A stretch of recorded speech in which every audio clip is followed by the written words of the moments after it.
I was on a show in Russia called Incredible People, and today we're going to react to the actual airing of the episode. I don't speak Russian, I'm assuming you don't either, so I'll do my best to explain kind of what's happening live. I have yet to see the final product. I know what I did because I was there, but hey, you get the exclusive here. So let's dive in. You're going to see it through the eyes of me, who was actually on the show. All right, so this was an airing on the main TV channel in Russia, and the show is called Interesting People. And it's been around for, I don't know, like 8, 9, 10 seasons. Let's pause this. I've never been on the show. I actually, before COVID, was asked to be on the show. This was a while ago. I couldn't make it work. Travel was kind of tricky. COVID happened, Russia happened, and so it's kind of been up in the air. I never thought that I'd be on the show, honestly, after war broke out. So I was kind of shocked when they asked me to be on the show. I was like, are you sure you want to figure out how to get an American over to Russia? But anyways, they made it worth my while. I was excited to be on the show. I've always wanted to be on the show. And this is what it looks like. Есть они, обладатели уникальных способностей и возможностей. Новые чудеса не заставят себя ждать. I have no idea what they're saying here. In general, it was really interesting to travel to Russia. I've been there before, years ago, not since modern times. And it was kind of nerve-wracking. I wasn't sure if I was gonna go, if it made sense for me to go, if it was safe for me to go. But I talked to a bunch of people and it seemed to be really a non-issue. Now I know maybe some people would say like, why are you even supporting Russia by going there, right? You're kind of saying that you're supporting it. I don't know if I saw it that way. You know, the people I spoke to in Russia, like the producers, the people on the show, the people watching, they are just trying to live their lives, right? As am I, right? They offered a really cool challenge. It was a paid gig with potential to win a lot of money. So, you know, do I support the war? No, not at all. It's not about the politics. So for those of you that are upset that I went, you know, I'm sorry. Anyway, so I got there, really got my visa last minute, flew over there, had to fly through Dubai. Super jet lagged. Pretty much the next day I had to film this thing. Barely did a dress rehearsal. I went after an act that was a really cool physical act of a guy who kept doing backflips in the green room. He was insane. He would just be standing there doing handstand push-ups, freestanding handstand push-ups, while I'm there friggin' memorizing things like a fucking nerd. And then he went on before me. He was doing backflips, jumping through tiny spaces. It was insane. So of course I'm going up against that. Like if something really physical and exciting, and then me, which is like really arguably boring, just staring at numbers. But anyways, he was a super cool guy. I think he performed on Cirque du Soleil back in the day. Anyways, okay, so the next day I was exhausted, right? They made us hang out the whole day in the green room until it was our time. Let me pause this because this is embarrassing. Until it was my time to be on stage, and then when it was done, I had to go back to the green room until the whole show was done. And I was just exhausted. My eyes were like bloodshot. And it was the next morning, I didn't sleep. We got back to the hotel at like 3 in the morning, and I had been there since 8 a.m. the previous day. And then I had to film kind of like a profile piece, which was really just like a hype piece. It was so, I don't even know what the fuck this is, but we went to some studio. They wanted to get like the mountaineer vibe, so they had like a chalet set. You can see I am tired here. But anyways, yeah, basically I did a little interview. They were talking about my background, who I am, what do I do, and how I got into it. My whole story, which you guys know. But yeah, I mean, I'm in this fake set of a mountain house and there's like fur coats on the bed. I randomly just am, you know, memorizing cards. Good God, I look tired there. And yeah, they had some magazine which happened to have like something about rock climbing in it. So they had me turn to those pages and just like fondle them and caress them as if I was like reading something interesting. Yeah, so I don't know what that was about, but I guess they had to have something to show me before I actually went on. Anyways, we can fast forward this. Let's see. I know I tripped when I walked on the stage. Hopefully they didn't catch that. Let's see. There was nothing in that coffee mug, by the way. Right, here we go. Oh, yes, they cut out the trip.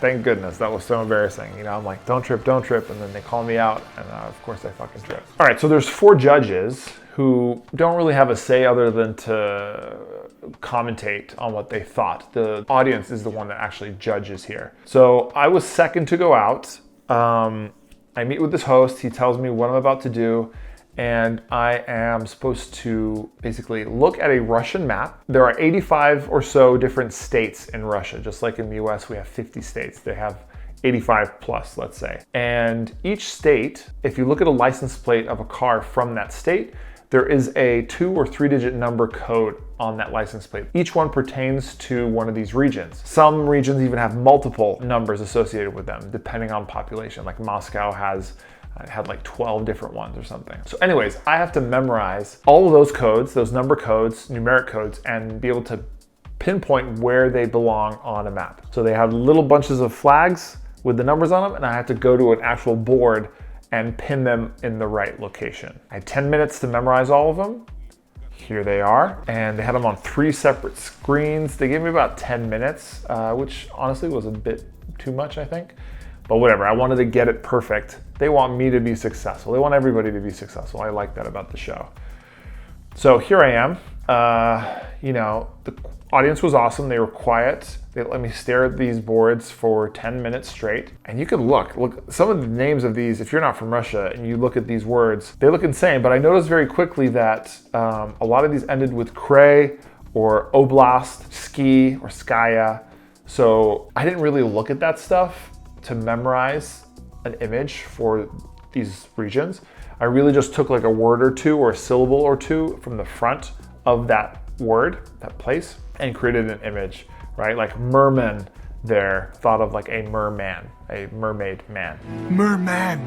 Merman! Saratovskaya. So Sarah, thought of my sister, her middle name's Sarah. Kurganskaya, Kurg, I thought of like a Korg keyboard. Moskov, obviously I think of Moscow, that wasn't too hard. Permsky, Kray, I thought of somebody with a perm. Baikonur, thought of a bike. I don't know Russian, so I had to really be quick about this too. And then in terms of the number, again, it was either a 2 or 3 digit number. I have an image for all 2, 3 digit numbers, so that was perfect. I just associated that person with this thing. Like Omskaya is 55, so 55 is Elton John. Omsky, I just thought of somebody like in the sky, kind of meditating, saying Om, all right, and it was Elton John. That's my image. So when I see 55, I know Omsky, and I can put that on the map. So I went through all of them once. They don't really show me much here. They of course cut this racing back and forth, but I actually went through it once quite quickly, maybe in like 5 minutes, and then I rushed back to kind of make sure that I had everything here. One thing, they didn't explain this, but what I do, I always look for patterns to make my life easier when I'm memorizing. And I thought to myself, well, are there any patterns to these numbers? And it turns out that yes, some that had multiple. It was really only numbers that were, let's say a certain region had 50, 50. Then if it had multiple, it also had 150, 250, 750, and sometimes 950. For whatever reason, it was always with a leading 1, a 2, a 7, or a 9. And so I could take advantage of that because a lot of them, I just remember that, oh, this one was the 55, but it also had 155. Or this one was 777, but it also had 977 and 277, things like that. So that made it a little bit easier, but I don't really know the Russian map very well. I know where Moscow is, I know where St. Petersburg is. Yeah, that's it. Luckily, the one thing that they did help me with is beforehand, they let me look at a map of Russia. I mean, I could look it up on my phone too. Not that I had them all down pat, but I was more familiar with it going into it than I was, let's say, before flying out to Russia. So it was leaning more on memorizing the numbers rather than memorizing numbers and in the moment having to memorize a friggin' Russian map. So here they bring out the massive map that they built just for me. I thought this was so cool. And here are all of the numbers. It's a lot. Wow. So time starts, and I didn't really have did they? They may have given me a clock, a 10-minute clock, but I think they just wanted me to finish. So I'm trying to grab groups here that go together. Like this area had 790, 750. Let's see, let me pause it here. Right, so you can see there's 50, 90, right? But then there's also 190, 150, 790, 750, right? So they all either end in 50 or 90. So if I can memorize 50, 90, 50 is the rapper 50 Cent, 90 is famous bass player. So knowing the pattern, the 190, the 790 helped a lot here. So this took a while, but it was definitely doable. At first I was a bit stressed because, you see there's a lot of things on the board. I just want to get them out. And the more I put on the board, the easier and faster it becomes. Now, the front two here, you see I'm just putting some on the table. They had specific tables for Moscow specifically and St. Petersburg, since those had the most codes. So instead of me trying to like pin them on the board in this tiny little space, they said for those two, just put it on the table. So I tried to get those out of the way first because there were like 12 for Moscow and like 8 for St. Petersburg. And so now, I'm going back and forth, placing some of these. Some of them broke on me, like the way that they pinned. They didn't really do a good job kind of preparing the items. So that was weird because I kind of had to like put them on the floor. I don't know if they show that here, but I don't see it yet. I was curious if they were going to cut this, but it looks like they're really showing most of this. Kind of boring for live television, I think. Maybe people find this interesting. But no, I guess as I start to fill it out, I think it kind of looks kind of impressive. Like Herson was 84 and 184. I thought of a person, and 84 is Larry David. 184 is his buddy Jeff. So I just imagine both of them hanging out as being Hersons. Now at one point, yeah, I'm struggling here. So I had 2 pieces in my hand, all right? One, I believe I was holding because I couldn't stick it on. I think it broke. The other was that I swear that they gave me a number that did not exist on the map. I thought they were fucking with me. And I felt so embarrassed because it's like, why would they do this on a show? It's kind of tricky. And then I freaked out. I kind of like didn't know what to do because I was like, I think I made a mistake. But then at the same time, I was like, no, I know this, and this is not on the map. Eventually, I told the guy, I think this is wrong. And it was kind of awkward. I had the audience clap for me, but it's like, I didn't want them to think that I did an incomplete task here. Который невозможно отобразить на географической карте Российской Федерации, но в списке его тоже не было. Поэтому вы опять правы. Ну вот мастер есть мастер. Okay, so I think here, yeah, they cut it a little bit. I think he was confirming backstage that they did actually try to trick me by adding or planting a couple extra codes or flags that weren't actually corresponding to anything on the map. So you can see me being like, okay, phew. And I think some of the judges were actually really impressed by this. And then, I guess this was to kind of appease the audience and the viewers. They had the judges come up and check some at random. I think some of these people were from these regions, so they were just gonna chime in and be like, yep, that's right. And they pull it up on the board and it matched correct. Nelson got it right. In reality, I guess nobody checked that all of them were correct. They were though. What are they gonna do on live TV? That would have taken forever. So they just at random took some and checked. Like this Moscow one was 797, all good. Now, they seemed impressed, the judges.